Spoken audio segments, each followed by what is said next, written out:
साथ संगत जी प्यार से कहिए ध्यान का। साथ संगत बुद्धू और बुद्धिमान। बुद्धिमान जो करता है वो अपने विवेक से जागृत अवस्था में चेतन की स्थिति में कार्य करता है, इसलिए वो कभी असफल नहीं होता, क्योंकि उसका अनुभव, उसका ज्ञान किताबी नहीं, सुनी सुनाई नहीं, उसका एक स्वयं का अनुभव होता है। और बुद्धू वह अनुभवहीन होता है, दूसरे का नकल करता है और जितना नकल किए रहता है उतने तक ही काम होता है। और नकल में भी कभी कभार ऐसा हो जाता है कि फंस जाता है।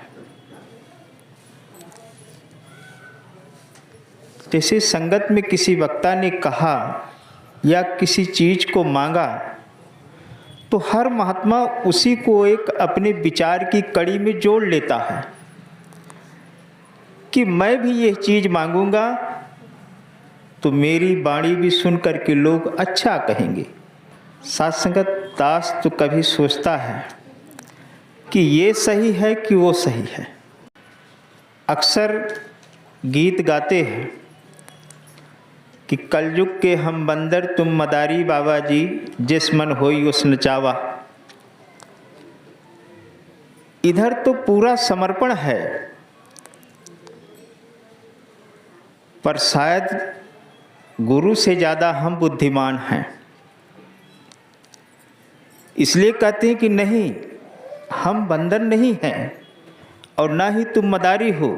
उसकी बात कट जाती है, क्योंकि जब हम ये कह दिए कि सारी खुशियाँ देना झोली में, बिठाए रखना संतादी टोली में, तो ये यहाँ तो अपनी बुद्धि हो गई।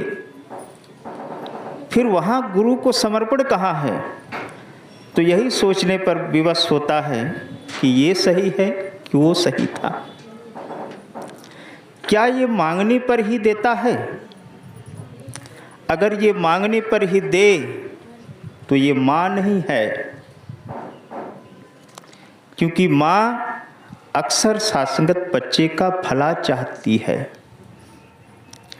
अगर बच्चे का हाथ दीपक की लौ की तरफ भागता है तो माँ भले ही सारा काज करती है, लेकिन उसका ध्यान बच्चे की हरकत की तरफ होता है। थोड़ी सी भी हाथ लौ की तरफ बढ़ना चाहे, या आजकल तो दीपक वाला स्थिति है नहीं, सब लालटेन है, चार्जर वाली बत्ती है, तो गैस तो है, उस तरफ भागता है तो माँ तुरंत बच्चे को काबू में करती है। तो वो माँ है। जब ये संसार की माँ की ये हालात है कि जिसका संग एक जन्म का है, फिर इसका तो अनेकों अनेकों जन्म का संगत है, फिर ये कैसे सत्संगत हमें गलत रास्ते पे जाने से क्यों नहीं रोकेगी? हमारे जीवन में क्या अच्छाई है, क्या फायदा होने वाला है, क्या चाहिए क्या नहीं चाहिए, ये बखूबी जानती। हमारे मांगने या ना मांगने से भी सत्संगत वही होगा जो ये चाहता है। इसलिए हम बेकार सत्संगत कह करके वक्त जाया करते हैं। वहाँ तो केवल अपनी चालाकी महसूस होती है कि पहले ही आती है ना कि सारी खुशियाँ देना झोली में, पर बिठाए रखना संतादी टोली में। पहले खुशियाँ मुझे चाहिए, संत की संगत बाद में चाहिए, संतों की संगत बाद में चाहिए, लेकिन पहले क्या चाहिए? सारी खुशी। यह चालाक व्यक्ति की सोच है। हम सांसारिक वस्तुओं में प्राप्त करने की तनिक भी देरी नहीं करते, लेट लपेट तनिक भी नहीं करते। अगर मेला लगने वाला हो तो आप सब जानते हैं कि मेला लगता है दूसरी टाइम, लेकिन दुकानदार जिन्हें दुकान लगाना होता है वो सुबह ही जाकर के अपना पल्ला बिछा देते, ताकि इस स्थान पर लोग जान जाएं कि यहाँ कोई दुकानदार कब्जा कर चुका है, नहीं तो बाद में जगह मिलना मुश्किल हो जाएगा।